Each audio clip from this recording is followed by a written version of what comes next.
Assalamualaikum warahmatullahi wabarakatuh, sahabat. Tadi sebelum saya lanjut melakukan proses penanaman durian ya, jadi tanaman durian ini kan yang ada di kebun itu jarang ada yang mati, hampir tidak ada yang mati. Jangan mati, kena hama pun hampir tidak pernah ya, sahabat tani.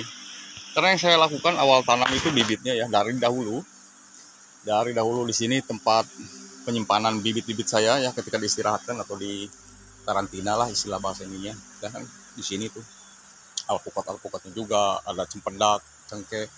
Dan sementara ini sengaja di banyakin rumput. Seberapa kuatnya ini dihantam hama gitu, hama kutu kebul, karena rumput-rumput sekitaran kebun itu kan bisa dijadikan tempat inangnya para hama dan virus atau penyakit gitu ya, tempat reproduksi ya istilahnya begitu. Nah di sini pun tuh sangat glowing. Bibit-bibitnya sebelumnya saya tanam pun di Super Tembaga tuh sangat sehat, adaptif, di polybag. Di kebun polybag kecil asalnya kan, diganti dengan polybag yang agak ukuran lebih besar daripada sebelumnya gitu. Ini pun belum melakukan penyemprotan insek maupun fungi ya. Nah di sore hari ini saya akan langsung tanam yang ini, sahabat tani, yang ukuran 1 meter, yang ukuran 1 meter ini yang akan saya tanam. Jadi dulu tuh saya menanam itu, kunci menanam saya bibitnya itu harus di karantina dulu di kebun minimal 40 hari itu sebelum tanam. Pertama, apalagi sahabat tani kalau memang mau bibitnya beli daripada bibit pelangkar bibit durian, bibit apa aja itu diistirahatkan dulu, apalagi perjalanannya jauh, datang dari kargo paket gitu kan, apalagi seberang pulau, dari pulau ke pulau, itu perlulah langkah baiknya di karantina dulu, dirawat, disehatkan, dan diistirahatkan, dan diadaptasikan dengan lingkungan hama kebun yang sahabat tani mau ditanam di lingkungan kebun itu ya. Kayak saya seperti ini tuh, diadaptifkan dulu. Kalau memang ada tidak sehat, lelah, dia istirahatkan, kita rawat di dalam polybag sini, di oversak ya, tunggu beberapa bulan baru udah adaptif, kita tanam. Nah ini yang saya tanam nih yang sehat dulu ya, yang sehat. Terus ininya apa namanya, terubusnya belum keluar, tadinya mau ini kan udah keluar tuh, biarkan tua dulu, bertua ini baru akan saya tanam yang ini. Tunggu 1 bulan ini baru daun mudanya tua dia, sahabat ini ya. Kalau yang ini kan mumpung belum keluar terubusnya, ini yang saya tanam. Jadi sekitar habisnya ditanam dia adaptif, langsung keluar terubus, kemudian akan saya bantu dengan perawatan, penyemprotan, dan pemupukan. Baik sahabat tani, saya lanjut ke panjang lebar. Terus saya segera tanam nih bibitnya ke lahan kebun, yang kebun di atas, yang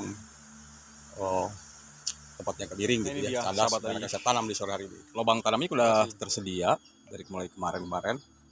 Kemudian saya masukin deposit nutrisinya dengan NPK, karena sebentar lagi kan musim hujan juga, biar tidak ada jamur atau bakteri-bakteri apa gitu ya dari pupuk kotoran hewan yang mentah, apalagi yang ya tanpa difermentasi gitu.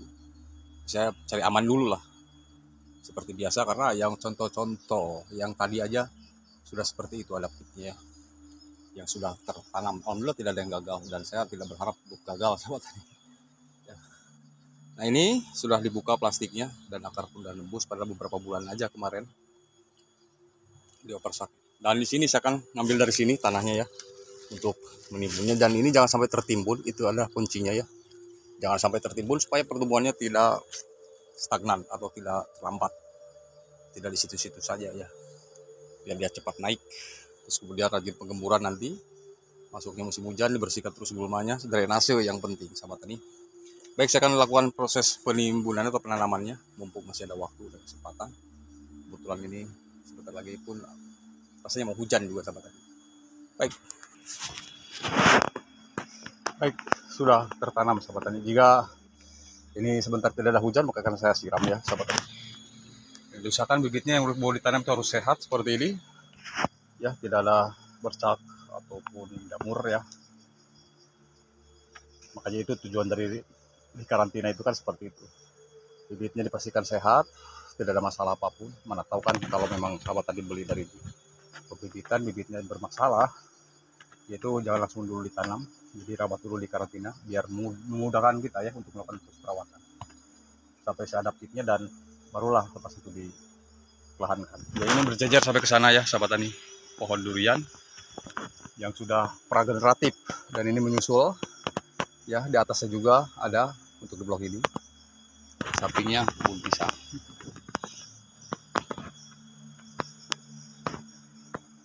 Jadi itu ya, Jadi kalau penanaman tidak ada hujan, diusahakan menanam atau menyiram setiap hari sampai usia tanam 40 hari ya.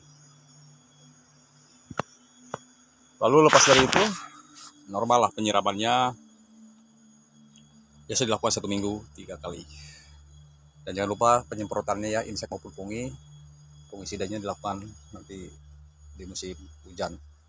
Begitu sahabat tani Rudian. Jadi semoga ini bermanfaat dan adaptif. Jadi mana-mana tanaman durian saya yang baru selesai ditanam, beberapa bulan kemudian akan saya update, dan seputaran pemupukannya juga begitu sahabat tani.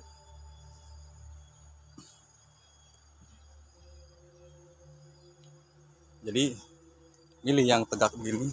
Jadi saya tak apa ya pakai anjir. Biasanya yang tegak begini vertikal, biasanya bibit itu jauh lebih cepat pertumbuhannya ya. Sepengalaman saya begitu sahabat tani. Dan jangan lupa terus rutin melakukan penggemburan dan pemupukan di sekitar ini.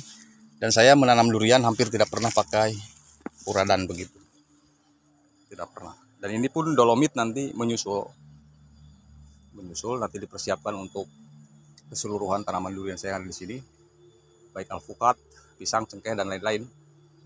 Akan saya siapkan kebun dolomit menjelang masuknya musim hujan tiba begitu sahabat tani Rudian.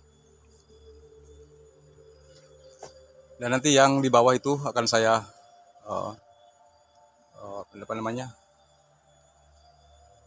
informasikan seputarannya. Baik, saya akan ke bawah yang udah atau yang contohnya yang sudah beberapa tahun, termasuk ini adalah musangking yang baru dipupuk kemarin sahabat tani.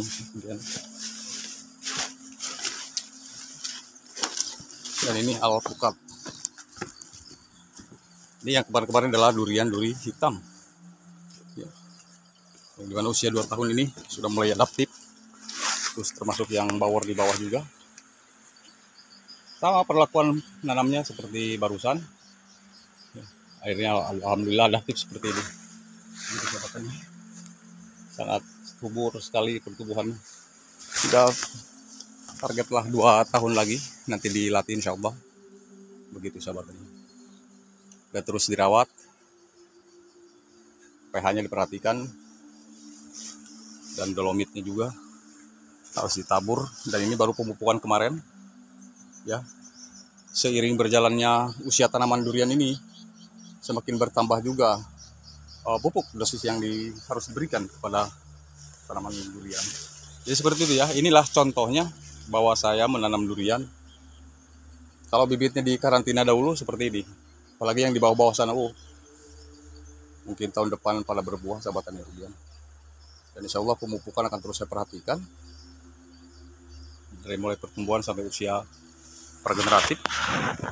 Saya akan perhatikan terus, dan mana-mana tanaman durian belum pupuk maka akan saya pupuk. Dan di sore ini pun ada waktu, kesempatan akan saya semprot ya, semprot hama gitu ya, terus magnesium sulfat saya semprot semua supaya tanaman durian tidak bermasalah dan pertumbuhannya selalu sehat begitu sahabat tani. Baik ya, jadi hanya itu saja sedikit sharing dari saya penanaman bibit durian super tembaga di sore hari ini. Semoga bermanfaat, kurang lebihnya mohon dimaafkan. Terima kasih yang selalu setia menyaksikan video saya. Semoga dibalas semua kebaikannya oleh Allah Subhanahu wa Ta'ala dan dilancarkan, dimudahkan segala urusan dan terima kasih. Assalamualaikum warahmatullahi wabarakatuh.